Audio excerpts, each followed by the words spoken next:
ഇന്നത്തെ എപ്പിസോഡ് കണ്ടതിന് ശേഷമാണ് രാവിലത്തെ പ്രശ്നത്തെക്കുറിച്ച് ഒരു ക്ലാരിറ്റി കിട്ടിയത്.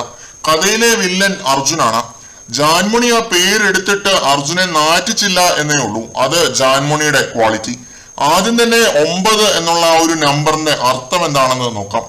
അതിന്റെ കൂടുതൽ ഡീറ്റെയിൽസിലേക്കൊന്നും നമ്മൾ കടക്കുന്നില്ല. 9 ഗ്രൂപ്പ്സ് ആണ് ഉള്ളത് ഇവരുടെ ഒരു കമ്മ്യൂണിറ്റിക്ക്. അതാണ് ആ ഒരു നമ്പർ ജാൻമണിയെ ട്രിഗർ ചെയ്തത്.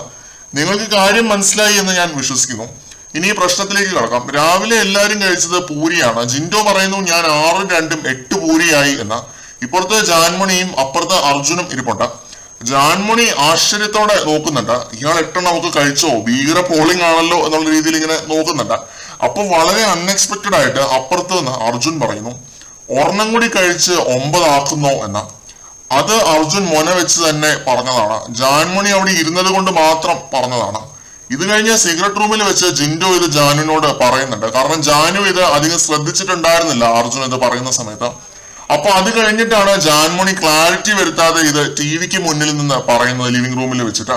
ശ്വാസം അടക്കി പിടിച്ച് ഇരിക്കുന്ന അർജുനെ എപ്പിസോഡിൽ കൃത്യമായിട്ട് നമുക്ക് കാണാൻ സാധിക്കും. ജാൻമണിയുടെ മര്യാദയ്ക്ക് അവര് അയാളുടെ പേര് പറഞ്ഞില്ല. പക്ഷെ ഇവനെ പോലത്തെ ഹോമോഫോബിക് ഊളന്മാരെ ഏഷ്യനെറ്റും ബിഗ് ബോസും എന്തായാലും തുറന്നു കാണിക്കുക തന്നെ ചെയ്യും. അതിന് അവരോട് നന്ദിയുണ്ട്. അത് തന്നെയാണ് അവർ എപ്പിസോഡിലും ചെയ്തത്. വളരെ കൃത്യമായിട്ട് അത് തന്നെ ചെയ്തു.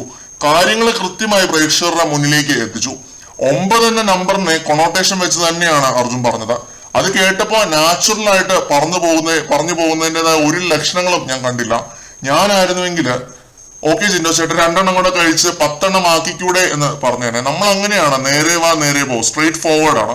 അല്ലാതെ ഒളിയം പറഞ്ഞ് വേറുള്ളവരുടെ മനസ്സ് വേദനിപ്പിക്കാൻ മാത്രം സാഡിസം ഒന്നും നമ്മുടെ ഉള്ളിലൊന്നും ഇല്ല. എന്തായാലും ഈ കഥയിലെ വില്ലൻ അർജുൻ ആണെന്ന് അറിഞ്ഞതിൽ ഒരുപാട് സന്തോഷം.